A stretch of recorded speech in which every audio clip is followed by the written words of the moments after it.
Buenos días, bienvenidos a la entrevista 930 aquí en Radio Monte Carlo.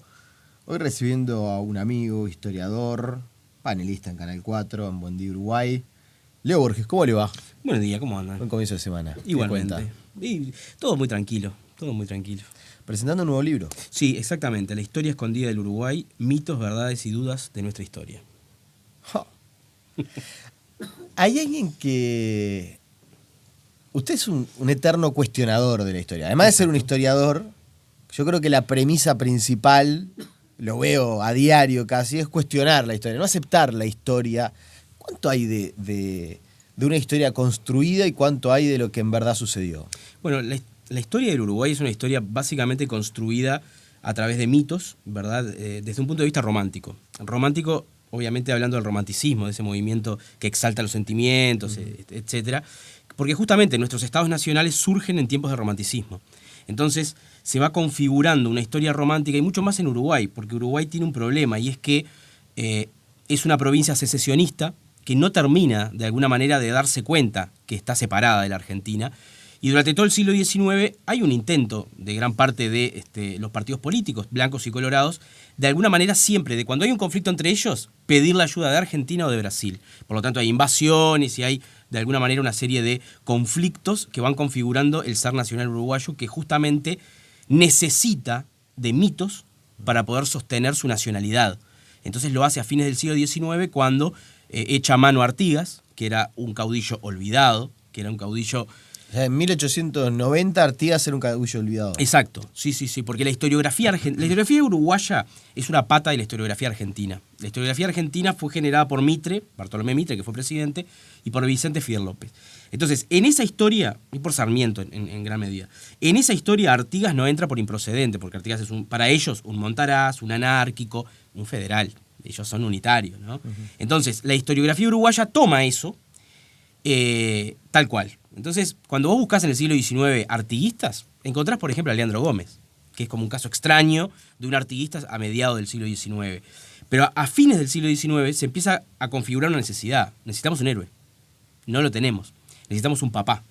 Y ese papá va a ser Artigas. Y lo van a configurar. Carlos María Ramírez es uno de los primeros que empieza de alguna manera a debatir con los historiadores argentinos y con los periodistas argentinos que Artigas es una figura loable, es una figura importante de la historia. Entonces, Uruguay tiene una historia oficial colorada, una historia oficial unitaria o prounitaria, salvo en Artigas, que para los unitarios Artigas es mala palabra y nosotros nos adueñamos de ese caudillo y lo hacemos nuestro de tal manera que hoy en día en el Uruguay todos los partidos políticos, todos los movimientos sociales, todos encuentran una carta, encuentran un discurso, encuentran algo de Artigas que los identifica, ¿no? Entonces, de alguna manera, ahí pierde sentido Artigas, ¿no? Esa es otra discusión. ¿Pierde sentido en qué sentido? Y bueno, porque si todo el mundo lo reivindica y es bueno para todo el mundo, en realidad lo que hacen es una utilización malintencionada, ¿no? Porque, a ver, en la misma época en la cual los tupamaros se levantaban contra el gobierno de turno, los militares levantaban la bandera de Artigas y los tupamaros también. ¿Cómo explicas eso? O sea... Bueno, alguien te puede decir que había una facción del ejército que en un primer momento se lo consideraban peruanistas y que podía llegar a tener en eso del nacionalismo y la defensa del Uruguay alguna faceta de discurso que si nos ponemos a analizar y a hilar muy fino, hoy se pueden encontrar. Sí. Puede haber algo de... De hecho, no hubo de parte ni de la guerrilla armada ni de las fuerzas sociales vivas una condena cuando ante el comunicado famoso aquel de 4 y 7 se marca una postura pronacional del ejército. Pero en realidad la configuración de Artigas como un héroe, digamos, Artigas pasa a lo largo, esto yo lo marco en el libro, que en realidad lo tomo de Jaime Jaffé y un montón de historiadores, Artigas pasa durante todo el periodo historiográfico, digamos, por varias leyendas. Primero la leyenda negra, que es cuando Artigas se lo trata de contrabandista, etc. Eso en el siglo XIX. Después viene una leyenda... ¿Eso hasta qué momento del siglo XIX? Fines del siglo XIX. Santos, digamos. Santos es la presidencia de Santos es como la bisagra, donde aparece Clemente Frejeiro, un historiador que es el creador del éxodo, el concepto de éxodo. ¿Nunca te pusiste a analizar qué quiere decir éxodo? O sea, Clemente Frejeiro, que era un muy buen historiador... Pero el éxodo existió. Claro, pero, a ver, Clemente Frejeiro era profundamente católico. Entonces, cuando estaba leyendo los documentos, vio un río, el cruce de un río y un líder, y dijo, bueno, Moisés. Entonces hizo una analogía, Moisés, Artigas, el río Uruguay, el Mar Rojo, porque el éxodo del pueblo judío es el episodio. Él toma la palabra éxodo y la traspola a la historia nacional. Lo que pasa es que para nosotros, no hay, digamos, si nosotros salimos a la calle y le preguntamos a la gente no hace esa analogía. Es el éxodo del pueblo oriental, ya en sí mismo tiene un significado. Pero en realidad Clemente Frejeiro estaba tomando la Biblia para poder justificar a Artigas. En los años 50 aparecen historiadores como por ejemplo Carlos Maggi o Manico Flores Mora y un montón que dicen, no fue un éxodo, fue una redota. En realidad redota no viene de derrota específicamente, sino de derrotero, de camino. ¿Tá? Pero más allá de eso, esa es una leyenda negra, ¿no? Una leyenda negra que es la leyenda en contra. Después viene una leyenda dorada, una leyenda de oro, una leyenda de Zorrilla de San Martín, de la epopeya de Artigas, del Éxodo, de Bauzá, o sea, de esos historiadores que fueron configurando a un Artigas semimesiánico.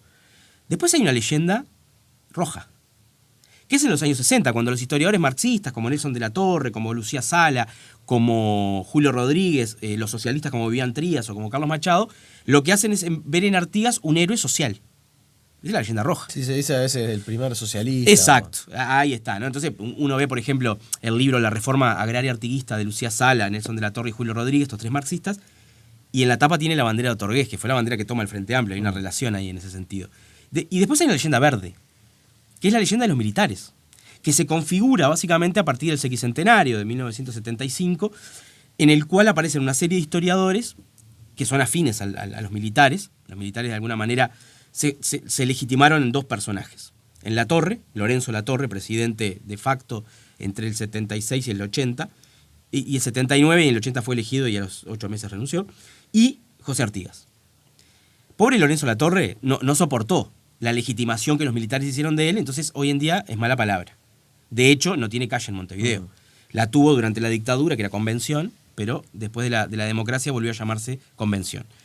Pero Artigas, que es como de teflón, ¿viste? O sea, no todo le resbala, no se le pega nada, entonces se justificó la dictadura con Artigas, pero pasó. Y hoy en día, de alguna manera, hay un Artigas social, hay un Artigas indígena, hay un Artigas, si ustedes quieren, negro, relacionado con Ancina, por ejemplo.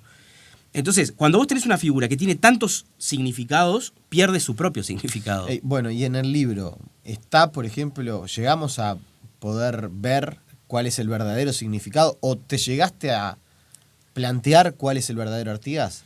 En realidad, más allá de que este es un primer tomo. Porque vos tenés la particularidad y, yo diría, el trabajo de... claro, nosotros vemos algunas de las historias de Artigas. Sí.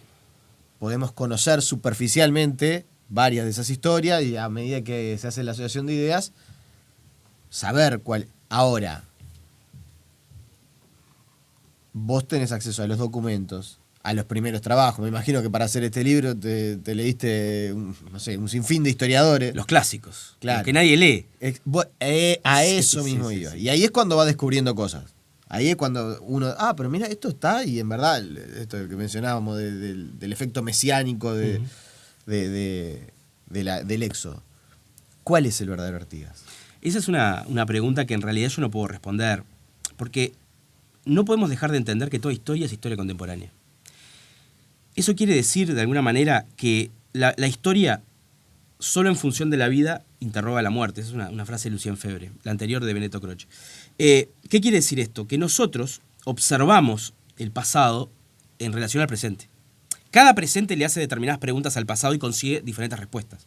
Porque si no, tendríamos un solo libro de historia que iríamos engrosando, y no, y tenemos nuevas visiones. Entonces, hoy en día, ¿quién es Artigas? Y yo te diría que hoy en día nosotros lo que tenemos de Artigas, o lo que nosotros entendemos de Artigas, es un Artigas federal, confederal, es un Artigas regional. O sea, digamos, lo que yo pretendo con esto es sacar a Artigas de la historia uruguaya únicamente y entender a Artigas como el mayor héroe regional de la Revolución Hispanoamericana, junto con Bolívar. Menudo título. ¿Ah? Claro, porque más que San Martín. En realidad más Artigas, que O'Higgins. Sí, claro, que San Martín muchísimo más. ¿Que O'Higgins? Sí, también, sí, por supuesto. Además eran todos masones, eso y Artigas no es masón. Hay un capítulo en el libro sobre la masonería. Está intenso con la masonería. Estoy intenso con la masonería, sí. Pero, porque en realidad... Esto, paréntesis, Borges dice que no hasta el momento estamos, todos masones. En las fórmulas, en casi todas hay masones. Exacto. Exacto. Está con ese temita. Bueno, diga, y entonces, usted dice que Artigas es, junto con Bolívar o a nivel de Bolívar, el Mayor héroe regional. O sea, porque habla de héroe y no de libertador. No, hablo de caudillo. ¿Sabes? Héroe es una palabra que a mí no me gusta utilizar. A veces a uno se le sale. Héroe, se le sale prócer. Son palabras que en realidad son cocardas que le ponemos nosotros. Artigas era un caudillo, punto. No era un héroe. Ni tampoco cuando estaba cruzando la lluvia estaba pensando en el heroísmo que iba a generar después. Pero es un héroe regional, o un caudillo regional en este caso, por la cuestión de que cuando nosotros analizamos la Revolución Hispanoamericana, y esto claramente es algo un poco más engorroso y un poco más aburrido, uno tiene un concepto, o aquellos hombres tenían un concepto de territorialidad diferente al nuestro. Nosotros, cuando pensamos en Uruguay, en Argentina y en Chile como una cosa normal. En aquella época se pensaba en el virreinato del Río de la Plata. Las personas concebían los aspectos políticos de su existencia diferente que la actualidad. Por ejemplo, Artigas nace en tiempos del virreinato del Perú, por ejemplo. O sea, cuando Artigas es chiquito, existía el virreinato del Perú. O sea, lo que le daba sentido a él, a Artigas, era: nací en Montevideo, soy de Montevideo, de la gobernación de Montevideo, de las provincias del sur del virreinato del Perú. Después, en 1776, se convierte en virreinato del Río de la Plata. Entonces, él podría decir: yo soy montevideano, de la gobernación de Montevideo, de las provincias del sur, del virreinato del Río de la Plata. Y español, en definitiva. Porque también dentro de esa mamushka que era la identidad en realidad provincial de todos ellos, estaba también ser español. Porque lo eran.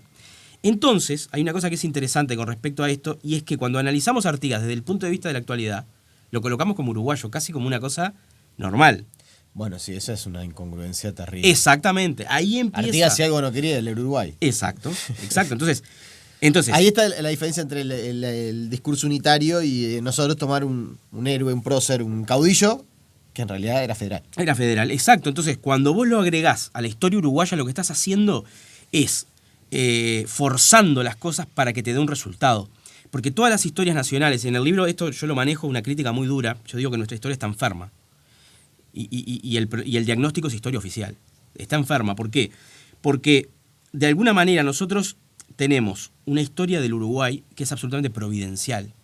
Es más, hay un concepto, y esto te va a gustar porque vos sos mucho más futbolero que yo, que es el concepto de garra charrúa. Bueno, sí, si hay un disparate grande, pero que de alguna manera sigue existiendo en el inconsciente colectivo, la garra charrúa. Y ahí nos sale a nosotros. Sí, a ver, yo cuando digo garra charrúa no pienso en que sea algo que heredamos de los charrúas.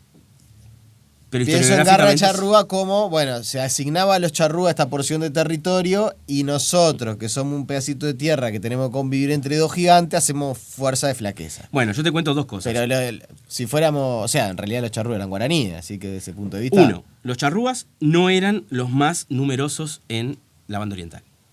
¿Ah? Los charrúas existían en Entre Ríos y en Brasil. ¿Ah? Y acá había un poquito en Colonia. Segundo tema, la belicosidad de los charrúas está por probarse todavía. Porque nosotros damos por sentado de que ellos eran belicosos y contamos cuentitos, ¿no? Las mujeres se cortaban una falange cada vez que moría un familiar.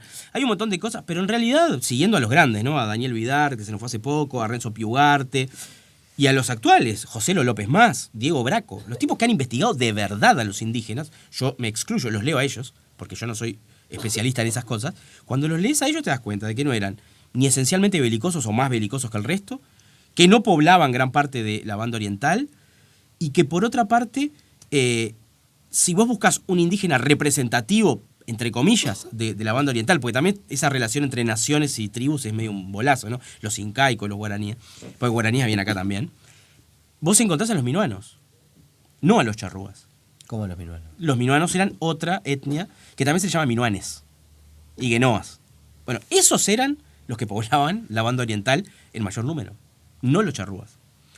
Y en el libro también aparece una cosa que es interesante, y es como los orientales fuimos forjando la idea de garra charrúa, que el concepto aparece por ahí por 1935, en una Copa América que Uruguay gana en Perú, contra Argentina. Uruguay estaba diezmado, tenía los jugadores todos, no sé, engripados, qué sé yo, esa cosa épica, y le ganamos. Y éramos peor cuadro. Porque a los uruguayos nos gusta levantar la bandera de somos un peor cuadro, pero ganamos. No creo que hayamos puesto 3 puntos en ese momento. No, que hayamos salido a atacar. No, pero era la gran generación.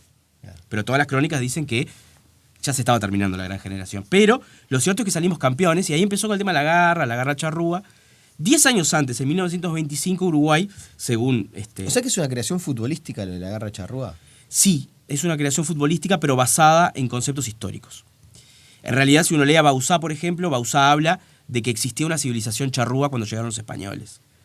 O sea, ya se genera el concepto de que charrúa se unifica con uruguayo, desde lo histórico. Pero es garra charrúa sale en lo futbolístico. ¿Tá? Y 10 años antes, en 1925, Uruguay cumplía 100 años de la Declaratoria de la Independencia, que no es la Declaratoria de la Independencia, otro capítulo que es la Independencia, que es un mito. En eso el que recoge el guante es Sanguinetti. Sí, claro. Sí, pero Julio Sanguinetti María recoge el guante. Es el que dice festejamos mal el 25 de agosto como el Día de la Independencia. Sí, pero... Habla del 4 de octubre, Julio, que yo coincido con esa visión. Sí, pero a Julio María, con respecto a lo que es el 25 de agosto, le salta el colorado de adentro, porque él lo plantea como Día de la Florida. Él dice que tiene que llamarse Día de la Florida. Aparece citado por ahí en el libro Sanguinetti porque estudió el tema. Él dice que se tiene que llamar Día de la Florida, ¿no? Me parece que eso es un golpe por elevación al Partido Blanco, ¿no? Porque es una fecha blanca el 25 de agosto. Igualmente, Sanguinetti dice una cosa que Maggi también me lo decía y qué sé yo, que es que nosotros tenemos que festejar el éxodo como la fecha de nacimiento de nuestra nacionalidad. Y a mí me parece un disparate. Pero bueno, son visiones. En realidad, Sanguinetti tiene lo que tiene que tener para sostener historiográficamente su postura. Yo creo que no. Pero no, terminando con esto, en 1925 el Uruguay saca un libro que se llama el Libro del Centenario. Y en ese libro hay una parte que está citada además en este libro, que dice que por suerte no tenemos indígenas, ¿no?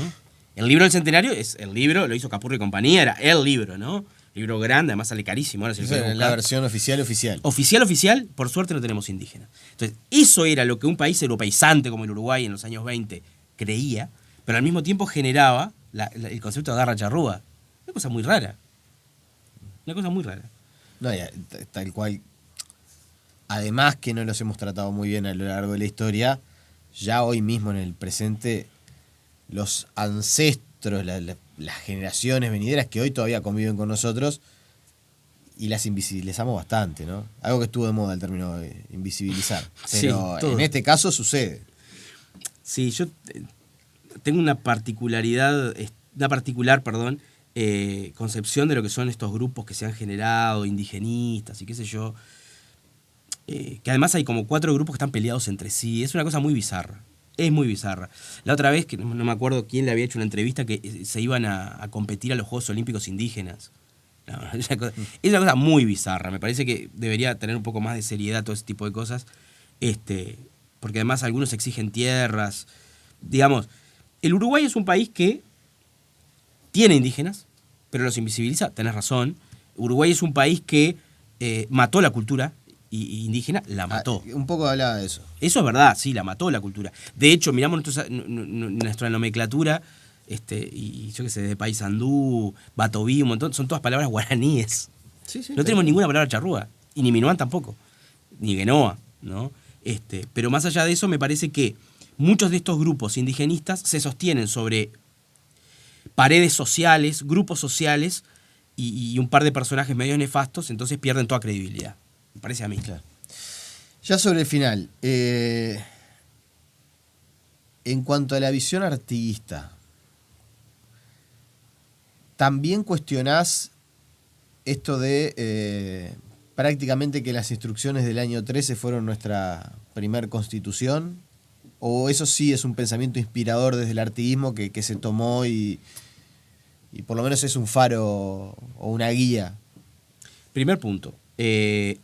Las instrucciones eran no una constitución, sino una especie de recetario para hacer una constitución, que Artigas toma, y esto Héctor Miranda lo estudió en los años 30, él toma de alguna manera una serie de constituciones norteamericanas, ¿tá? Toma la constitución de Maryland, la de Virginia, la de Massachusetts, y a partir de ahí él hace una mezcolanza linda, interesante, él y sus secretarios. Porque también pensamos que Artigas pensaba solo, hablaba solo, tenía sus secretarios que eran teólogos, etc.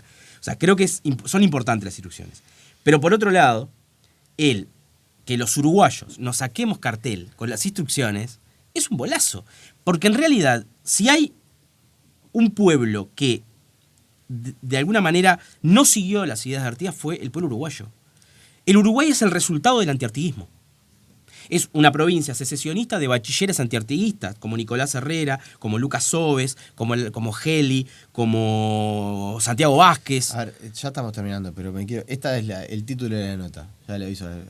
El Uruguay es el resultado de la victoria de los antiartiguistas, de alguna manera. En connivencia con los unitarios centralistas porteños, obviamente. Uruguay es todo lo que Artigas no quería. Es todo lo que Artigas no quería. Y de alguna forma, si uno se pone a mirar cuál es el staff de gobierno de los primeros años, el staff de gobierno, los constituyentes, la mayoría son antiartiguistas. Y así de es. los del 25 y 30. Del 30 estamos hablando. Claro, o sea, bueno, sí. Sí. La génesis del 25 y del 30. Rivera, que lo había abandonado. La Valleja, que también lo había abandonado. La Valleja, hay que decirlo, peleó con mucho más ahínco y fue preso y todo, pero después terminó abandonándolo. Damaso Antonio Larrañaga, o sea, te pones a mirar, bueno, ni que hablar Nicolás Herrera, como mencioné, Lucas Sobes, Luis Alberto Geli, Julián Laguna, yo qué sé, todos esos personajes están por fuera del artiguismo. Eso quizás, o por lo menos, se nos fue el Andrés, es algo de lo que capaz que nunca hemos profundizado mucho, el relacionamiento de Artigas con el resto de los héroes nacionales. De los libertadores de América. Ahí va, como Juan Antonio Lavalleja, bueno, Rivera, ¿qué tipo de relacionamiento tenían? Bueno, primero que nada, dentro de la pirámide artiguista, imagínense una pirámide caudillesca. ¿Pero se los puede ver como sucesores? Y bueno, podría ser, sí. En realidad yo creo que Rivera ocupa el lugar de Artigas, y con creces. De hecho, yo creo que Rivera fue mucho más caudillo que Artigas. Mucho más caudillo. Fructuoso Rivera sí, fue claro. Más caudillo que Artigas. Sí, más caudillo. No, ni bueno ni malo estoy diciendo. Sí. Más líder. Uno define caudillo y dice, bueno, este hombre es mucho más caudillo. Pero si uno se pone a mirar, primero que nada, dentro de lo que es la pirámide, ¿tá? Dentro de la pirámide caudillesca estaba arriba Artigas. Después obviamente tenés a todos los demás, ¿no? Lo que son Estanislao López de Santa Fe, Ramírez de Entre Ríos, bueno, es un entramado complicado. Pero quien está primero de la banda oriental es Rivera. Rivera era su gran amigo. Y tenía amistad. Sí, claro. Era su gran amigo. Cuando Artigas estaba en Paraguay. Bueno, ahí en realidad Rivera le mandó a alguien con la Constitución, a su hijo con la Constitución. Ah, ¿es Rivera el que le manda la Constitución? Sí, claro. ¿Que Artigas rechaza? Rechaza, claro. Sí. Yo no tenía ese dato que había sido Rivera el que le había enviado. Sí, porque obviamente que Rivera había sido, entre comillas, el que lo había abandonado al principio. En realidad de los tres, Oribe, Rivera y Lavalleja, quien lo abandona primero es Oribe, 1817. ¿Tá? No quiero servir a las órdenes de un tirano, dice. ¿Tá? Después, en 1820, se va Rivera. Y un poco después, Lavalleja, que va preso y pelea con bastante más ahínco que... Rivera transó. Y esto te lo digo así. Los caudillos tienen como característica la negociación. Artigas no sabía negociar. Artigas iba hasta el hueso. Y eso, de alguna manera, le generó todos los problemas que le generó. Rivera transaba. Por eso transó con Lecor y de alguna manera se quedó en la banda oriental, en la provincia oriental. Artigas nunca transó. Artigas, para terminar, te digo, en las instrucciones del año 13 que vos mencionaste, hay un artículo que dice que la capital sea fuera de Buenos Aires. Él manda a sus 5 representantes con la... ¿Qué esperaba que dijera Buenos Aires? Ah, tiene razón, señor Artigas. Lo aplaudo. Vamos a hacer la capital en Córdoba. No lo dejaron entrar. Leo Borges, muchas gracias por venir y bueno, nos estamos reencontrando a diario. Nos vemos todos los días. En Canal 4 y en algún momento vamos a repetir esta charla sobre historia aquí en estos micrófonos de Radio Montevideo. Estaría bueno, compren la historia escondida del Uruguay, por favor. Que pasen muy bien. Nos reencontramos mañana, chau.